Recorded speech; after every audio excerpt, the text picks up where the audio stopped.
Este fin de semana leemos una de las 3 parábolas, la última, que Jesús dirige a las autoridades máximas del pueblo de Israel, que eran los sumos sacerdotes, los fariseos y los grupos que de alguna manera eran los dirigentes religiosos de Israel. Y les está diciendo a través de estas parábolas, justamente porque las autoridades máximas cuestionaban a Jesús y cuestionaban todo lo que decía y cuestionaban todo lo que hacía.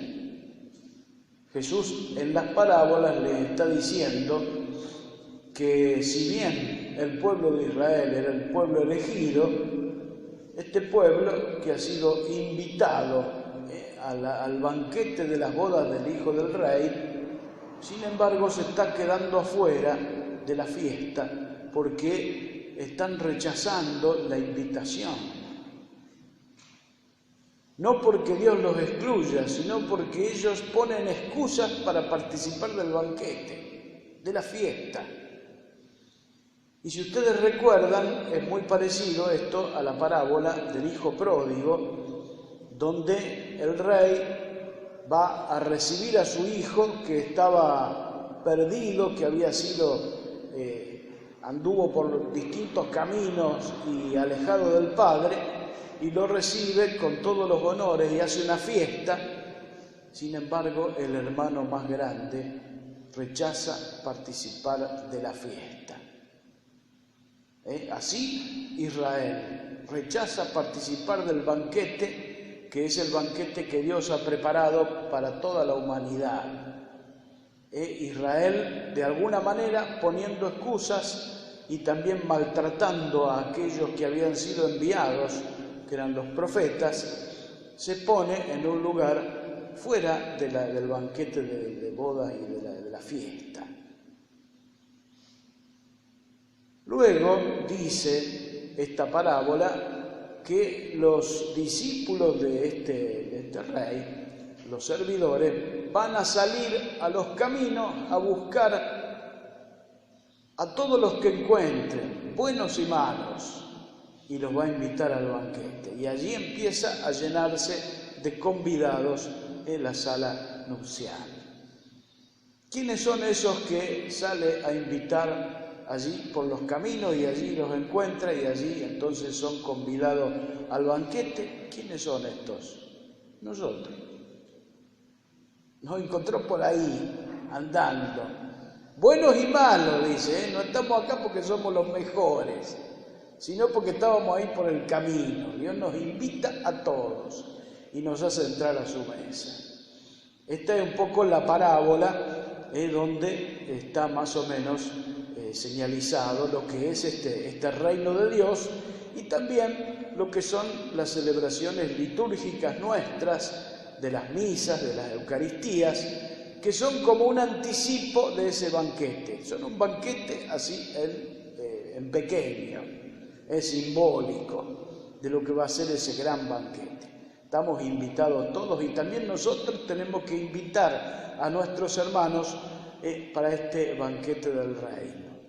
Bueno, pero hay una parte de la parábola que es más oscura y es la de que estaba allí en el banquete y no tenía el traje correspondiente. Entonces vamos a tratar de entender un poquito eso. En primer lugar, comprender que esta celebración nuestra, estas celebraciones litúrgicas, estas celebraciones del banquete del reino, son celebraciones que tienen un contexto. Es decir, nosotros hoy estamos, 2017, en medio de la situación que vive nuestra patria. Bueno, en el momento en que Mateo escribe este evangelio, tenían una situación algo compleja. Vamos a tratar de ver un poquito eso para entender qué quiere decir este texto. Había pasado varias cosas. Primero, que habían martirizado a varios de los cristianos especialmente de las comunidades de Jesús, más cercanas a Jesús, como algunos de los discípulos y algunos de los apóstoles. Luego viene en el año más o menos 65 la persecución que van a hacer los romanos a los cristianos, en tiempos de Nerón. Y allí es donde va a caer Pedro, Pablo y todos prácticamente los discípulos más reconocidos, los obispos de ese tiempo, van a caer en la persecución de Nerón. Año 65. Año 70 había ocurrido otro desastre. Israel se rebeló contra Roma. Y al rebelarse contra Roma, vinieron los romanos y destruyeron Jerusalén y el templo. Entonces había toda una situación de desazón tremenda y también de persecución de parte de los romanos a los judíos y a los cristianos. Las reuniones entonces litúrgicas, como la que nosotros estamos haciendo, eran más bien ocultas, clandestinas. Se realizaban en lugares donde no se supiera mucho, justamente porque caían algunos de parte de los romanos que delataban a los cristianos y los detenían y los llevaban a la cárcel y muchos de ellos los martirizaban. Así que estamos en una situación complicada, sobre todo para aquellos que se decían firmemente ser cristianos. Bueno, vamos a entender entonces cómo eran las celebraciones en ese tiempo. La celebración tenía dos partes. Una, que es igual que la primera parte que hacemos nosotros de la misa y llamamos la liturgia de la palabra. Es donde se leen las lecturas, se hacen algunas oraciones, hay uno designado para hacer una homilía, una predicación, y esa era la primera parte. Hasta allí podían entrar todos los que vinieran, pues se realizaba en casas de familia, podían ingresar. Pero había una segunda parte que a esa no podían ingresar todos. Esa parte era la liturgia eucarística, es decir, el banquete. Allí se realizaba el cuerpo y la sangre de Jesús, allí se compartía entonces, como Jesús le había dicho, hagan esto en memoria mía, lo de la última cena. Es como si nosotros dijéramos, bueno, ahora que terminamos la predicación, pasamos a la otra sala, pasamos al salón parroquial y allí se va a hacer la cena, pero van a pasar solamente los que saben la contraseña. ¿Cuál era la contraseña? Para pasar a la otra parte tenían que saber el credo. El credo. ¿Saben ustedes el credo? Porque es importante, ahí está, ¿ves? ¿Qué es lo que nosotros creemos? El contenido de nuestra fe está ahí resumido en esa oración. ¿Quiénes sabían el credo?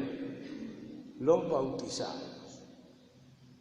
Entonces, en la última etapa de la formación de los catecúmenos, los que se iban a bautizar, la última semana se les enseñaba el credo y se les enseñaba también el Padre Nuestro, las oraciones claves nuestras. Esa oración era como que se mantenían en secreto hasta que iban a dar el paso de bautizarse. Entonces, esas personas conocían el credo, conocían el Padre Nuestro, las oraciones fundamentales, y para pasar a la otra parte tenían que recitar el credo.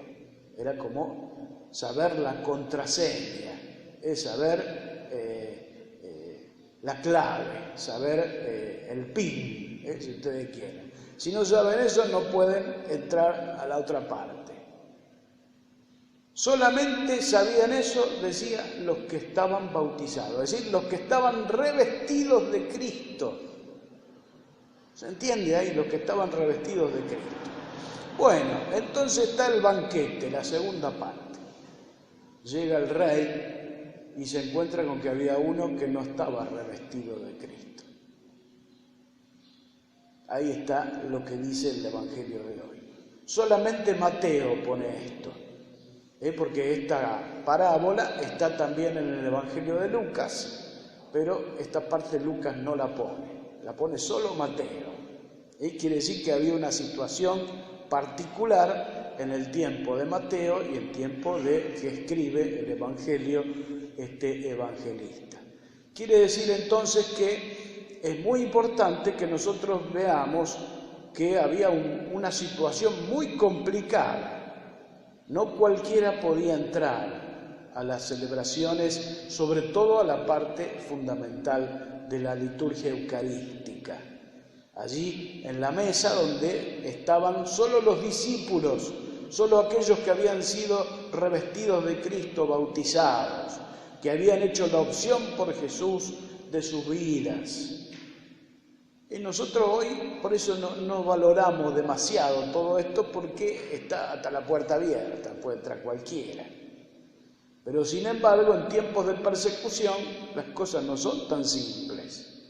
Sobre todo porque el reino está abierto a todos, pero hay algunos que trabajan en contra del reino. Persiguen a los cristianos, los entregan y los matan. Entonces había que tener algunas precauciones. Entonces no sé si ustedes saben la clave, pero lo vamos a rezar ahora la clave, el credo. Esto para que lo valoremos, el credo. Allí está el contenido de nuestra fe. Está en 12 artículos resumido todo lo que nosotros creemos. Y es una de las oraciones clave de los cristianos. Y por otro lado también valorar el bautismo, que nos hace revestir de Cristo. Estamos como vestidos de fiesta para el banquete. Dios nos ha dado esta condición, no porque seamos los mejores, ni mucho menos, sino porque andábamos por el camino y nos invitó y nos trajo, buenos y malos, a todos. Y nosotros dijimos que sí, y entonces estamos. Así que bueno, hoy entonces, mirando esta parábola, nos miramos a nosotros, miramos la iglesia nuestra, miramos el credo, nuestra oración, y renovamos nuestra fe. Nos ponemos de pie. Creo en Dios, Padre.